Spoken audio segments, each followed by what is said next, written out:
Yes, they'll know we are Christians by our love, by our love. Yes, they'll know we are Christians by our love, by our love. Yes, they'll know we are Christians by our love, love, love. They'll know us by our love. Good morning, friends. So today we are going to talk about the armor of God, right? But first we want to ask God for a few more things, of course. So we must have trust, faith, and love in thy Lord, right? For Matthew 22:37-40 states, love thy Lord your God with all your heart, all your soul, and with all your mind, right? So we want to ask God today, we want to ask for a little bit more love, a little bit more love in our heart, for a little bit more of his presence within us. For it is Jesus that taught us that love is the greatest commandment, to not only love thy Lord, but to love each other, right? And we want to ask God for a little bit more guidance. For God is always with us. He is always speaking to us. He is always listening to us. And he is always willing to help guide those who are faithful to him into his will, so that his will can be done. So we ask God right now for a little bit more guidance so that his will can be done. So let's get into the armor of God, right? So these are metaphorical items that help protect us against evil, right? We can call upon them, pray for them, ask God for them to help protect against evil. So the first item is the belt of truth, which represents honesty, integrity, and the truth of God's word, right? And this is stated in Ephesians 6:14. The breastplate of righteousness protects the heart and vital organs from accusations of evil. Ephesians 6:14.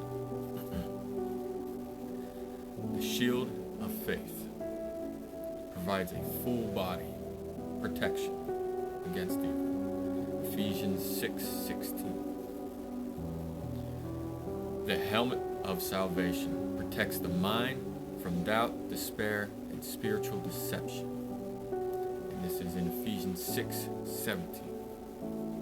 The sword of the Spirit, which represents God's word, and that it is alive, powerful, and sharper than any two-edged sword. And this is in Ephesians 6:17. And then finally, the shoes or sandals of peace, which allows for the successful movement forward. Ephesians 6:15. So when we actually read the scripture here, from Ephesians 6:11 to 6:18, right? 6:11, put on the full armor of God, so that you can take your stand against the devil's schemes. 6:12 is summed up as, we do not wrestle flesh and blood, but rulers, authorities, cosmic powers, and spiritual forces of darkness and evil. 6:13, wherefore take unto the whole armor of God, that you may be able to withstand in the evil day, and having done all, to stand. We have 6:14, stand firm then, with the belt of truth buckled around your waist, and with the breastplate of righteousness in place, and with your feet fitted with the readiness that comes from the gospel of peace. In all circumstances, take up the shield of faith, with which you can extinguish all the flaming darts of the evil one. And take on the helmet of salvation, and the sword of the Spirit, which is the word of God.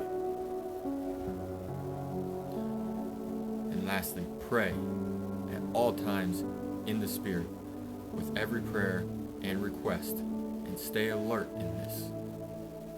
with all perseverance and intercession for all the saints. The armor of God. So lastly, let's go into a prayer for the armor of God, right? So we would ask the Eternal Father, I reach for you like a child who seeks to be picked up into your loving arms. And I know that only in your arms am I safe from you, from the evil that lurks before me.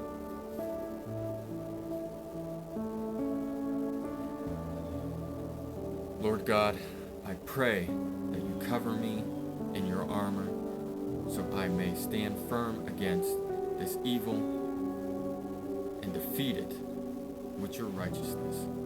This I pray in your name, Lord Jesus. Amen. All right, thanks guys.